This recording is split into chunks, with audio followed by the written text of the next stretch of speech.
All right, folks, game day here in Miami, and as you can see, still beautiful, enjoying the beautiful weather. Sorry about the weather back home in Toronto, or wherever you might be watching this in Canada, if it's not great. But the Raptors need to stay on the winning track, Eric. Miami looking to get off the losing skid that they've been on. A string of 6 straight games at home. They've lost 3 of them.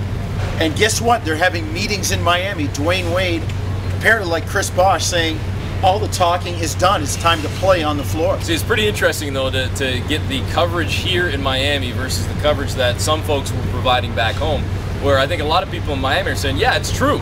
Wade has said enough. Now it's time for everybody else to step. Whereas, you know, Chris Bosh was maybe hammered a little bit by some folks for not stepping up enough. And, you know, take it for what it is. Maybe it's the fact that the Miami market is too soft. Maybe the Toronto market is too hard. Who knows? But I will say this about the fan base period. A lot of people have been talking lately about, well, attendance has been down for the Raptors.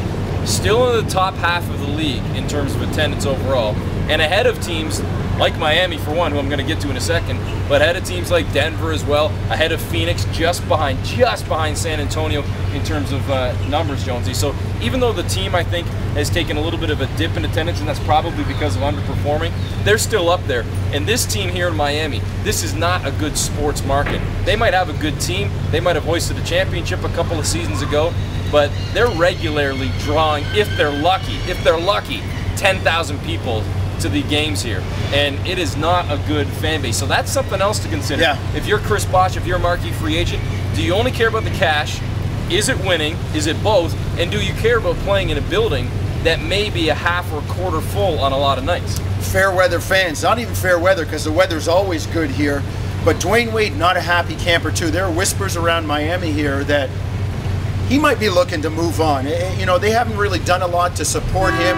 They didn't really make any moves in the free agent market this year, and basically they have the same team as they did last year, and it's on Dwayne Wade's shoulders to try and lift them up. Even last year, they came 5th, they lost in the first round, and Wade had an MVP type season. He's not having that same season this year, and right now they sit at 500. So if you're Chris Bosh, do you want to come to that kind of situation?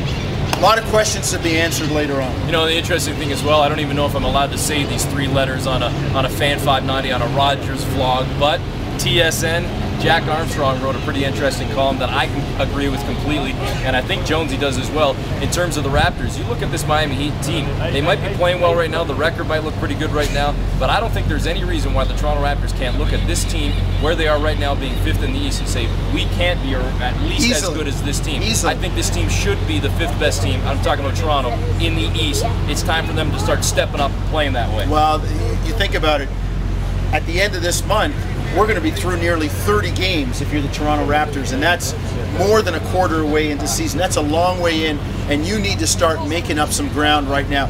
Got to get this one tonight. Got to try and get this one tonight. Miami's hurting. They're a team that is looking to get back on the right track, but there's no reason why Toronto can't win this game tonight. All right, so we're going to wrap this thing up right now. We'll be back at it later on today. We're on the air at 7 o'clock with the pregame show. Bunch of interviews tonight with Chris Bosh, with Sonny Weems, with Marcus Banks. So we are jam-packed tonight on the pregame show, Jonesy. 7:30. We're going to go now and go enjoy the weather a little bit here. We'll be back in the cold on Wednesday, folks. See you then.